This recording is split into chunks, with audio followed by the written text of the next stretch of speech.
what's up mga katayosin? Alright, yun. So meron tayo ditong Chayo Shock. Yun, so buksan natin. Yun.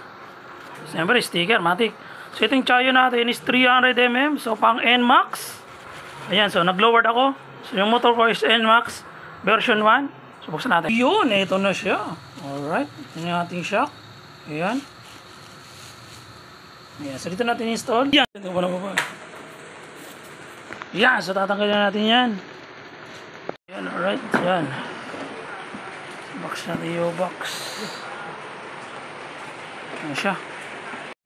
Yan, nakikita na natin. Kita yan. Yan, alright, so ilalagyan natin. So nakaganyan boy.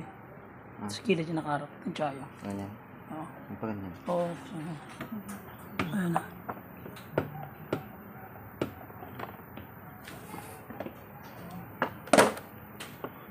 Ayun. Alright, so di na tinanggal yung bushing niya. So kung ano yung kasama dun sa shock, so yun ang nilagay natin. Ayan. Ano?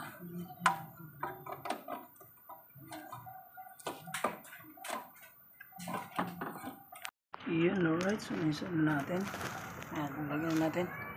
Lagyan natin yung mga bolts na lang. Ayan. Siyempre sa kabila niyan. Ito sa labas to. Ito sa kabila ganun din. Higa? Ang kabila. Alright, so na-install natin yung ating shock. Ayan. So ayan, dahil na-install natin, i-check na lang natin yung bounce niyan. Ayan. Hindi, para makasubukan mo. Subukan natin. Yun, alright. Yun. So tinetesting natin. Alright, so na-install na natin yung ating Chayo. Yan, so ang ating size ng Chayo is 300mm. Yan, install natin ito sa NMAX version 1. So, tetesting natin yung bounce nyan. Next-drive natin yung ating Chayo. Tinesting natin yung shock. So yun, ayos, alright. So good. Ganda ng play nya. Panalo. Yan, so ganda ng play ng Chayo. Yan. Ayos, goods na good siya. Alright. So yan, sa mga gustong magkapel, so available sa atin yan. Yun, 300mm, 295mm. Yun, pang Aerox NMAX. So available na atin yan. Alright, yan siya.